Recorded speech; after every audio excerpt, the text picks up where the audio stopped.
तो एक तरफ सरकार फसल खरीद की तैयारी कर रही है, तो वहीं दूसरी तरफ विपक्ष इस मुआवजे को लेकर सरकार पर निशाना साध रहा है। पूर्व सीएम भूपेंद्र हुड्डा और दीपेंद्र हुड्डा ने मुआवजे को लेकर के क्या कुछ कहा है, आइए आपको सुनवाते हैं।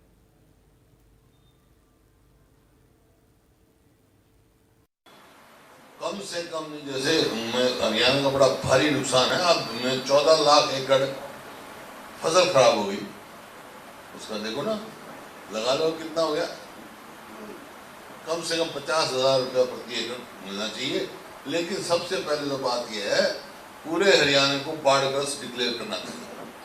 जब मुख्यमंत्री का बयान है कि क्षतिपूर्ति में भी 5,200 कुछ गांव से वो उन्होंने किसानों ने मांग की है, तो इसका मतलब पूरा हरियाणा बाढ़ग्रस्त, तो पूरा पैकेज देना चाहिए केंद्र सरकार को भी और हरियाणा सरकार को भी।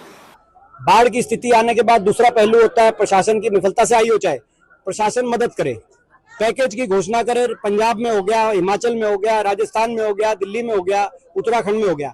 हरियाणा में विशेष पैकेज की कोई घोषणा ही नहीं की गई, ना केंद्र सरकार की तरफ से, ना प्रदेश सरकार की तरफ से भी नहीं की गई।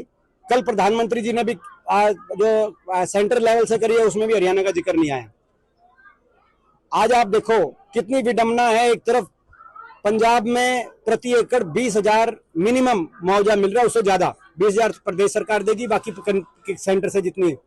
हरियाणा में कैप लगा दिया 7,000 से लेकर और 15,000, जबकि उत्पादन किसान दोनों जगह के बराबर करता है, जहां पे किसान की खेती की जमीन का हुआ।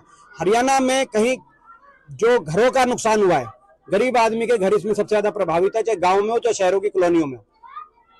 घरों को लेकर कोई बड़ी घोषणा पैकेज की, भाई जिसके घर में नुकसान हुआ है, किसी के तरेड़ आई है, किसी के सीलन आई है, इतना दिया जाएगा। सर्वे करके तुरंत हमारी मांग है कि घरों को नुकसान दिया जाए,